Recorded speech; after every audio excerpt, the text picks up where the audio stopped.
नमस्कार, मैं हूं मृत्युंजय कुमार झा और हमारा खास शो डिजिटल निवेश का गोल्डन फॉर्मूला, इसमें आपका स्वागत है। और आमतौर पर आप हमेशा ये सुनते होंगे कि गोल्ड कैसे खरीदें, ज्वेलरी की दुकान पर जाकर, गोल्ड की दुकानों पर जाकर आप कैसे खरीद सकते हैं physical gold, gold coin, gold बार और कुछ ज्वेलरी। लेकिन आज इस खास शो में हम आपको बताने वाले हैं कि त्योहारों के दौरान आप घर बैठे गोल्ड किस तरह से खरीद सकते हैं, गोल्ड किस तरह से खरीद सकते हैं। और सिर्फ खरीद नहीं सकते, बल्कि अगर आप इन्वेस्टमेंट की प्लानिंग कर रहे हैं, लंबे समय के लिए गोल्ड में पैसा लगाना चाह रहे हैं, तब आपके लिए ऑनलाइन डिजिटल गोल्ड में शॉपिंग के कितने विकल्प मौजूद हैं, कितने सेफ हैं और क्या फिजिकल गोल्ड के मुकाबले डिजिटल गोल्ड में निवेश करना या डिजिटल गोल्ड खरीदना क्या ज़्यादा आसान है, सस्ता है, सुरक्षित है। इन तमाम मुद्दों पर बातचीत करेंगे। और बातचीत के लिए हमारे साथ तीन खास मेहमान हैं। हमारे साथ हैं सुरेंद्र मेहता, सेक्रेटरी हैं India Boolean and jewellers association के। हमारे साथ हैं चिराग मेहता, सीनियर फंड मैनेजर हैं क्वांटम म्यूचुअल फंड के। और साथ ही जिगर त्रिवेदी हैं आनंद राठी के। आप तीनों का बहुत स्वागत है खास चर्चा में। तो मेहता जी, चर्चा की शुरुआत आपसे, चूँकि हमने आज सोचा कि लोगों को ये बताया जाए कि क्योंकि पैंडेमिक ने हमें बहुत कुछ सिखाया है कि आप डिजिटली कैसे अपने आप को मजबूत कर सकते हैं। और उसको ध्यान में रखते हुए आज हमारा मकसद ये है लोगों को बताना कि ये हम बता पाएं कि घर बैठे आपके पास कितने सारे विकल्प हैं गोल्ड वैसे खरीदने के या फिर इन्वेस्टमेंट करने के। तो पहला सवाल आपसे मेरा यही ओवरऑल कि क्या वक्त आ गया है कि अब डिजिटल गोल्ड की तरफ शिफ्ट किया जाए? देखिए, डिजिटल गोल्ड पहले से ही पॉपुलर था, लेकिन ये बिल्कुल बात सही है कि जब से पेंडेमिक आया है और तो उसके बाद डिजिटल गोल्ड में और ज़्यादा पॉपुलैरिटी आ गई है। डिजिटल गोल्ड का मतलब सिर्फ ये नहीं कि आप गोल्ड को डिजिटली बाय करें, बट ये भी हो सकता है कि आप इस प्रकार के निवेश को ऑप्ट करें जो निवेश सबसे सुरक्षित हो, सबसे बेहतर हो और जिसमें रिस्क की सबसे कमी हो और जिसमें आपको एक अच्छा खासा मुनाफा हो सकता है। देखिए, जहाँ तक मैं कहूँ कि जब से ज्वेलरी के अंदर हॉलमार्किंग को मैंडेटरी किया गया है, तो अब ज्वेलरी भी बिल्कुल एक इन्वेस्टमेंट प्रोडक्ट हो गया है, क्योंकि अब आपको ज्वेलरी में कोई गुंजाइश नहीं है कि आपको कहीं भी प्योरिटी से कोई कॉम्प्रोमाइज़ कर सकता है। तो जो गोल्ड के जितने भी विकल्प हैं, चाहे वो डिजिटल गोल्ड हो, चाहे वो ETF हो, चाहे वो गोल्ड कॉइन हो, गोल्ड बार हो, चाहे आप ज्वेलरी के रूप में खरीदे, सारे ही विकल्प बेहतरीन हैं। और आजकल सारे विकल्प, सारे प्रोडक्ट आपको ऑनलाइन अवेलेबल है। तो मैं डिजिटल गोल्ड को एक ऑनलाइन का जरिया ज़्यादा कहना पसंद करूँगा, क्योंकि डिजिटल गोल्ड अलग से एक गोल्ड मार्केट में एक अलग प्रोडक्ट भी है, वो भी बहुत ही बेहतरीन प्रोडक्ट है। अब जैसे जैसे हम पेंडेमिक के दौर से गुजरे हैं, तो हमने इसमें बहुत सारा इजाफा देखा है और ये इजाफा लगातार होता जा रहा है। ओके, तो आप कह रहे हैं कि ये डिजिटल गोल्ड का मार्केट या ऑनलाइन गोल्ड का मार्केट आप कह रहे हैं कि और आगे मजबूत होने वाला है, बढ़ने वाला है। अब चिराग मेहता जी, चूंकि आमतौर पे तीन तरीके हैं डिजिटल, वैसे और भी कई सारे तरीके हैं, लेकिन आज हम फ्यूचर ट्रेडिंग या ऑप्शन ट्रेडिंग की बात नहीं कर रहे हैं, वो एक ट्रेड का प्लेटफॉर्म है। आज हम बाइंग और खास करके जो फिजिकल गोल्ड का जो अल्टरनेट है, डिजिटल गोल्ड जो हम खरीदते हैं, गोल्ड कॉइन, गोल्ड बार या जो इन्वेस्टमेंट करते हैं, उसकी हम बात कर रहे हैं। तो आप जरा बताएं, क्योंकि तीन तरीके आमतौर पर हैं। एक तो ई गोल्ड आप खरीद लें, ई गोल्ड में जैसे आप गोल्ड कॉइन आप ऑनलाइन भी ले सकते हैं या बाकी चीज़ें। इन्वेस्टमेंट के लिए गोल्ड ETF है, इसको भी आप एक डिजिटल गोल्ड कह सकते हैं कि आप ETF के जरिए आप इन्वेस्टमेंट करते हैं। और गोल्ड बॉन्ड भी है। तो चूंकि आप पहले ई गोल्ड की बात करते हैं कि क्या ई गोल्ड, कई बार लोगों के मन में ये होता है कि जब तक गोल्ड देखो ना अपने हाथ से दुकानों पर जाकर, तब तक भरोसा नहीं होता है। तो क्या वक्त आ गया है कि इस माइंडसेट को बदला जाए और ई गोल्ड खरीदने में क्या सावधानी बरतनी चाहिए और क्या कोई खतरे भी हैं क्या ई गोल्ड के? तो ई गोल्ड आप बोल रहे हैं, वो एक डिजिटल गोल्ड है, राइट? जो डिजिटल गोल्ड काफी सारी कंपनीज डिजिटली बेचते हैं, लो डिनोमिनेशन करके। सो इन दोस फॉर्म्स, जो डिजिटल गोल्ड प्लेटफॉर्म्स है, उसमें कोई रेगुलेशंस नहीं है। सो इन केस रेगुलेशंस आते हैं तो कैसे अडॉप्ट करेगी वो कंपनीज वो रेगुलेशंस, और कैसे उनके ऊपर नॉर्म्स को में फिट होगी, वो एक देखना जरूरी होगा आगे जाके। क्योंकि हमने देखा है कि एक रेगुलेटरी फॉर्म ऑफ बिजनेस जो रहता है, एक रेगुलेटरी फॉर्म ऑफ परचेस जो रहता है, वो काफी बेटर होता है क्योंकि उसमें आपको चेक्स एंड बैलेंसेस होते हैं, रेगुलेटर होता है जो ध्यान रखता है. So overall that is much better. Second is you have to see कि आप गोल्ड प्राइस के ऊपर in any form digitally buy कर रहे हैं तो कितना रुपया ऊपर दे रहे हैं over and above the gold price. किसी चीज में मेकिंग चार्जेस होते हैं, किसी चीज में मार्कअप्स होते हैं, किसी चीज में बिड आस्क स्प्रेड ज्यादा होते हैं. तो यू हैव टू कंसिडर कि क्या over and above gold price you are paying. And third thing is you are जब आप इन्वेस्ट कर रहे हैं तो आपको एग्जिट भी कहीं ना कहीं देखना है. तो उसकी लिक्विडिटी क्या है, उसमें जब आप सेल कर रहे हैं तो आपको कोई नुकसान नहीं हो रहा है. सो ये एक चीज देखना बहुत जरूरी हो जाता है. जैसे कि डिजिटल गोल्ड की आपने बात की, तो डिजिटल गोल्ड में एक इशू क्या होता है, जब भी एक आप गोल्ड परचेज करते हैं तभी आप जीएसटी पे करते हैं. जब भी आप गोल्ड सेल करते हैं तो आपको वो जीएसटी वापस नहीं मिलता. वो पूरा 3% जो जीएसटी है वो पूरा लॉस हो जाता है आपको. So as compare to digital gold, there are many various other regulated forms like gold ETF, gold mutual fund, sovereign gold bond, जिसमें आपको ये लॉस नहीं होता है. सो ओवरऑल इन सब चीज का ध्यान में रखना चाहिए. रेगुलेट ठीक बात है. कितना प्राइस ऊपर पे कर रहे हैं, एग्जिट में आपको क्या प्रॉफिट और लॉस होगा. चलिए हम एक एक करके बात करेंगे कि ई गोल्ड क्या है, गोल्ड ईटीएफ में कैसे आप पैसा लगा सकते हैं, गोल्ड बॉन्ड कैसे खरीद सकते हैं, म्यूचुअल फंड के जरिए गोल्ड में आप कैसे पैसा लगा सकते हैं. लेकिन अभी हम ई गोल्ड की बात कर रहे हैं. तो जिगर त्रिवेदी जी, मैं आपसे अगर एक लाइन में ये पूछूं कि क्या अगर मैं मार्केट में जाकर फिजिकल गोल्ड खरीदता हूं, गोल्ड क्वाइन, गोल्ड बार या ज्वेलरी तो खैर महिलाएं बिना दुकान पर जाकर पहन के देखने के बाद ही उनको भरोसा होता है कि खरीदना चाहिए, लेकिन क्या ई गोल्ड खरीदना फिजिकल गोल्ड के मुकाबले थोड़ा सस्ता होता है क्या? Trivedi ji. Good evening Mrityunjay. Majority जो यहाँ पे जो एक पॉइंट्स कंसिडर करने चाहिए वो चिराग ने यहाँ कवर कर ही लिए है. But instead of going for e gold, जैसा कि आपने बताया, one by one we will speak about the other products also. I think one can invest in gold ETF also. In fact, you should have asked me कि ई gold purchase करना ज़्यादा बेहतरीन option है या gold ETF. I will still go for going for gold ETF. Physical gold, honestly, थोड़ा conventional, थोड़ा traditional way है. Of course, if you ask parents, तो obviously वो यही बोलेंगे कि गोल्ड बिस्किट है, कॉइन है, ज्वेलरी है, ये लेके आ जाइए. सीजन भी आ रही है या तो कोई त्योहार है या कोई इवेंट है, उसके लिए गोल्ड ज्वेलरी है या तो फिर coins. But I still would like to go for gold ETFs rather than investing in e-gold. नहीं, उस पर तो सर आएंगे. मतलब मैं कंपेयर नहीं कर रहा हूं अभी कि आपको ई गोल्ड लेना है या गोल्ड ETF लेना है. हम तो जो भी तरीके हैं सर डिजिटल गोल्ड के, ऑनलाइन गोल्ड के, उसके बारे में डिटेल में बात कर रहे हैं. ठीक है, आपने ई गोल्ड का जिक्र किया, लेकिन अब मेहता जी आप बताएं सर कि इलेक्ट्रॉनिक गोल्ड खरीदने में, डिजिटल गोल्ड खरीदने में खतरे भी हैं क्या? सेफ्टी का के दृष्टिकोण से मैं ये सवाल आपसे पूछ रहा हूँ कि कहीं प्योरिटी में तो कोई गड़बड़ नहीं हो गई, आपको सही माल दिया भी गया कि नहीं दिया गया, इसको लेकर कोई खतरा रहता है क्या डिजिटल गोल्ड शॉपिंग में? देखिए, आपको ये इंश्योर करना होगा कि आप जहां से भी, जिस कंपनी का भी आप ई गोल्ड खरीद रहे हैं, वो एक रेप्यूटेड ऑर्गेनाइजेशन हो और तो आप उन्हीं से डील करें. बहुत सारी अच्छी कंपनियां हैं जिनके ई गोल्ड प्रोडक्ट अवेलेबल हैं. आप उनसे बाय करें और बाकायदा आपको साथ में सर्टिफिकेट वगैरह सब कुछ मिलता है. तो ऐसा कोई खतरा नहीं है. और यदि आपको जरा सा भी उसके अंदर शंका है तो आप उनसे वापस इसको गोल्ड को आप टेस्ट भी करवा सकते हैं. तो ऐसी कोई दिक्कत वाली बात नहीं है. बहुत अच्छी कंपनियां हैं जो ई गोल्ड बेचती है. ई गोल्ड के साथ साथ में एक डिजिटल गोल्ड नाम का इटसेल्फ एक प्रोडक्ट है. अच्छा. जिसमें आप ₹1 भी इन्वेस्ट कर सकते हैं. यदि आपके पास ₹1 है तो भी आप उस डिजिटल गोल्ड में डाल सकते हैं. और उसमें बहुत ही बेहतरीन कंपनियां हैं हिंदुस्तान में. देखिए, सोवरिन गोल्ड बॉन्ड आपको मिनिमम 1 ग्राम बाय करना पड़ता है. सोवरिन गोल्ड बॉन्ड में आप 1 ग्राम लेने जाएंगे तो लगभग 4,800 रुपए के आसपास आपको पैसा देना पड़ेगा. लेकिन अगर आपके पास 4,800 रुपए नहीं है तो आप क्या करेंगे? तो आप डिजिटल गोल्ड बाय कीजिए जिसमें आप ₹1 का भी निवेश कर सकते हैं. सिर्फ आप उसका रिडम्पशन जो है, उसकी जो मैच्योरिटी है, वो कई कंपनियां आधे ग्राम पे करती है, कई कंपनियां 1 ग्राम पर करती है. तो आप अगर आप कोई जैसे यंगस्टर है तो वो उसे लगातार अपनी यंग एज से 1-1 रुपए वाला सिस्टम ऑप्ट करना चाहिए। यदि आप थोड़ा अच्छा पैसा कमाते हैं तो आप सोवरिन गोल्ड बॉन्ड में निवेश कीजिए।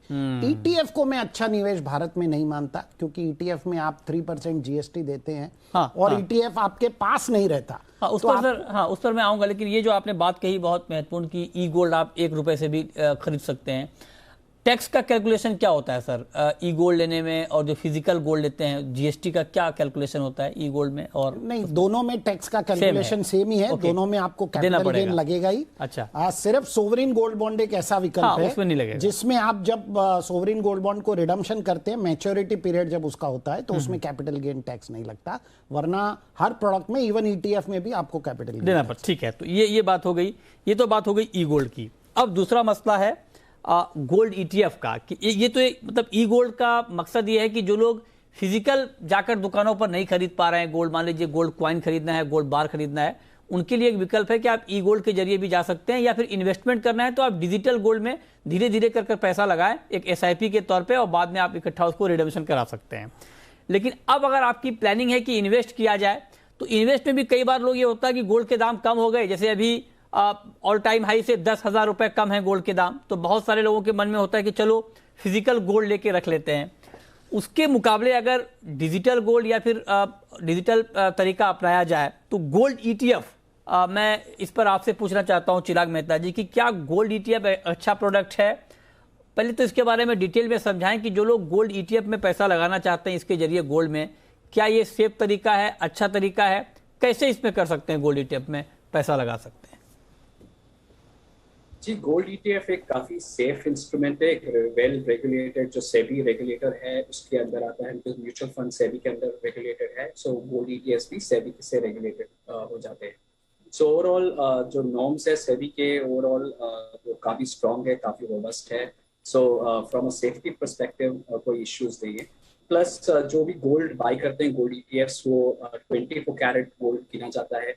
जो लंदन बुलियन मार्केट एसोसिएशन के जो अक्रेडिटेड रिफाइनर्स है उनका ही गोल्ड बाय करते हैं। So from a safety perspective, purity perspective, I think they are very very good. Plus lower denomination available है गोल्ड ईटीएफ पे। आज गोल्ड ईटीएफ 0.001 ग्राम में अवेलेबल है, जो 40-45 रुपए के आसपास भी आप खरीद कर सकते हैं गोल्ड का। और एक विकल्प है जहाँ पे आप सिस्टमैटिक इन्वेस्टमेंट प्लान भी कर सकते हैं, इन्वेस्ट कर सकते हैं। आपको अगर 10 साल तक गोल्ड एवरी मंथ एक्यूमुलेट करना है तो आप म्यूचुअल फंड को मैंडेट दे सकते हैं, एसआईपी कर सकते हैं, जो गोल्ड सेविंग फंड होते हैं, जो गोल्ड सेविंग फंड होते हैं जो गोल्ड ईटीएफ में इन्वेस्ट करते हैं। सो ओवरऑल उसमें अगर आप 10 साल तक हर महीने गोल्ड बाय करना चाहते हैं, छोटे छोटे डिनोमिनेशन का, 500 रुपया, 1000 रुपया, वॉट एवर अमाउंट है आपको इन्वेस्ट करना, वो आप कर सकते हैं। सो एक सिस्टमैटिक इन्वेस्टमेंट अवेलेबल है। प्लस फिजिकल गोल्ड में जो आपको मार्कअप्स होते हैं, काफी प्रॉफिट मार्जिन्स और ये मार्कअप्स जैसे बोलते हैं, वो काफी ज्यादा रहते हैं। जैसे गोल्ड ईटीएफ में जो आपको होलसेल मार्केट प्राइसेस हैं, वो आपको लोअर डिनोमिनेशन 40 रुपए का गोल्ड बाय कर रहे हैं, आपको होलसेल मार्केट प्राइसेस मिलते हैं। सो वो एक बड़ा इनोवेशन है जो एफिशिएंसी ट्रांसफर करते हैं होलसेल लेवल से रिटेल लेवल तक। So that is the biggest thing. Third thing, जो डिजिटल गोल्ड में आपको जीएसटी का लॉस हो जाता है, वो गोल्ड ईटीएफ में नहीं होता है। क्योंकि गोल्ड ईटीएफ एक पास थ्रू व्हीकल है, तो जब भी आप गोल्ड बाय करते हैं तभी आप जीएसटी भरते हैं, मगर जब भी आप बेचते हैं तो आपको उसका नुकसान नहीं होता है, उसका ऑफसेट मैकेनिज्म होता है, उसके थ्रू आपको फायदा हो जाता है। अच्छा, मैच्योरिटी पे फिजिकल डिलीवरी होती है क्या मेहता जी? फिजिकल डिलीवरी अगर आपका होल्डिंग 1 kg है तो आप फिजिकल डिलीवरी ले सकते हैं, बिकॉज होलसेल मार्केट जो प्राइसिंग एफिशिएंसी देना होता है इन्वेस्टर्स के लिए, अच्छा, तो हम उसके लिए 1 kg गोल्ड बार्स बाय करते हैं। सो 1 kg गोल्ड बार्स का एक्यूमुलेशन आपका हो जाता है तो आप फिजिकल डिलीवरी भी ले सकते हैं। ईटीएफ में मिनिमम इन्वेस्टमेंट कितने का है सर? मिनिमम मैं एसआईपी कितने रुपए का कर सकता हूँ गोल्ड ईटीएफ में? गोल्ड ईटीएफ में मिनिमम एसआईपी, गोल्ड ईटीएफ में आप 1 यूनिट बाय कर सकते हैं, तो काफी सारी ईटीएफ 40-45 1 यूनिट मतलब 1 ग्राम आप कह रहे हैं? नहीं, अभी काफी ईटीएफ्स ने डिनोमिनेशन और भी कम कर दिया है, 0.001 ग्राम कर दिया है। अच्छा। So which is around 40-45 rupees today. So वो लेवल के डिनोमिनेशन में भी आप ये डीमेट अकाउंट के जरिए ही ले सकते हैं गोल्ड ईटीएफ? जा सकते हैं डीमैट अकाउंट के जरिए? गोल्ड ईटीएफ के लिए डीमैट अकाउंट का जरूरी होता है, मगर अच्छा। उसके लिए भी एक ऑप्शन है। अगर आपके पास डीमैट अकाउंट नहीं है हाँ। तो आप गोल्ड सेविंग फंड में डालिए, गोल्ड सेविंग फंड आपके लिए गोल्ड ईटीएफ लेगा। नहीं, So, वो गोल्ड भी सेविंग विकल्प फंड है। मतलब क्या है? उसके लिए क्या होना चाहिए? अकाउंट बैंक अकाउंट के जरिए हो जाएगा? कैसे होगा? जी, बैंक अकाउंट के जरिए हो जाएगा। एक जो आप रेगुलर म्यूचुअल फंड में इन्वेस्ट करते हैं, अच्छा, उसी तरीके से आप गोल्ड सेविंग फंड में इन्वेस्ट कर सकते हैं। इसके लिए अलग से और गोल्ड केवाईसी सेविंग करानी फंड- होगी सर? गोल्ड ईटीएफ के लिए अगर म्यूचुअल फंड में किसी की केवाईसी है तो वो केवाईसी यहाँ भी काम करेगा? जी, यहाँ पे भी काम करेगा। अच्छा, आपको डीमैट अकाउंट की जरूरत नहीं है। गोल्ड सेविंग फंड में अगर आपका म्यूचुअल फंड केवाईसी है तो आप इन्वेस्ट कर सकते हैं इसी। ओके, ठीक है। तो ये बात क्लियर हो गई। गोल्ड ईटीएफ में आप कैसे पैसा लगा सकते हैं, तरीके क्या हैं। मेहता जी, चूंकि गोल्ड बॉन्ड के लिए जो रेफरेंस प्राइस है वो आपसे ही लिया जाता है, इब्जा से लिया जाता है, तो आप जरा बताएं कि क्या गोल्ड बॉन्ड को एक अच्छा तरीका माना जाए क्या डिजिटल इन्वेस्टमेंट के तौर पे? जितने भी इन्वेस्टमेंट गोल्ड के इन्वेस्टमेंट के तरीके हैं उसमें गोल्ड बॉन्ड सबसे बेहतरीन विकल्प है। अच्छा। उसका फ़ायदा ये है, सबसे पहले तो आपको उसमें जीएसटी देना नहीं पड़ता है। जब आप गोल्ड बॉन्ड खरीदते हैं तो the price is exclusive of GST. जब उसका रिडम्पशन होता है तो आपको कैपिटल गेन टैक्स नहीं लगता है, प्रोवाइडेड आप उसको मैच्योरिटी पे रिडीम करवाते हैं। ये जितने भी गोल्ड बॉन्ड्स हैं वो एक्सचेंज के ऊपर ट्रेड होते हैं। सारे गोल्ड बॉन्ड एक्सचेंज पे लिस्टेड हैं। आप कभी भी उसमें से एग्जिट ऑप्शन आपके पास अवेलेबल है, आप एक्सचेंज में बेच सकते हैं, एक्सचेंज के जरिए आप बेच सकते हैं। हालांकि उसका मार्केट इतना अभी नहीं एक्टिव पकड़ा नहीं है, हाँ। लेकिन आपके पास ये विकल्प उपलब्ध है और आप 4 किलो तक इन्वेस्टमेंट कर सकते हैं। तो इस प्रकार की तमाम सुविधाएं गोल्ड बॉन्ड में अवेलेबल है और आप मिनिमम 1 ग्राम 4,700 रुपये 800 रुपये के आसपास 1 ग्राम गोल्ड आता है, आप उतना निवेश भी कर सकते हैं। उस पे जो इंटरेस्ट है, आपको हर साल इंटरेस्ट भी मिलता है जो लगभग 2.5% है। हालांकि इंटरेस्ट उसमें टैक्सेबल है और आपको जब मैच्योरिटी होती है तो मार्क टू मार्क का प्राइस मिलता है। यदि आपने आज 47,000 में गोल्ड खरीदा और यदि उसकी मैच्योरिटी वैल्यू जब रिडीम होने वाला है उस समय यदि उसकी वैल्यू 60,000 है तो आपको 60,000 रुपया मिलेगा। यदि वैल्यू कम हो गई तो कम मिलेगा, लेकिन हमारा अनुमान ये है कि लगभग ये 8 साल के पीरियड के लिए होता है। तो 8 साल में लगभग आपको 20% तो इंटरेस्ट ही मिल जाता है, 2.5% हर साल के हिसाब से।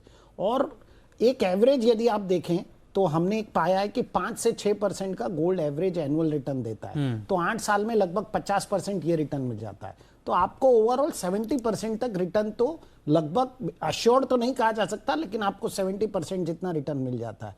तो बिल्कुल सेफ इन्वेस्टमेंट है और सरकार की तरफ से गारंटेड इन्वेस्टमेंट है। रिजर्व बैंक ऑफ इंडिया ये बॉन्ड जारी करती है।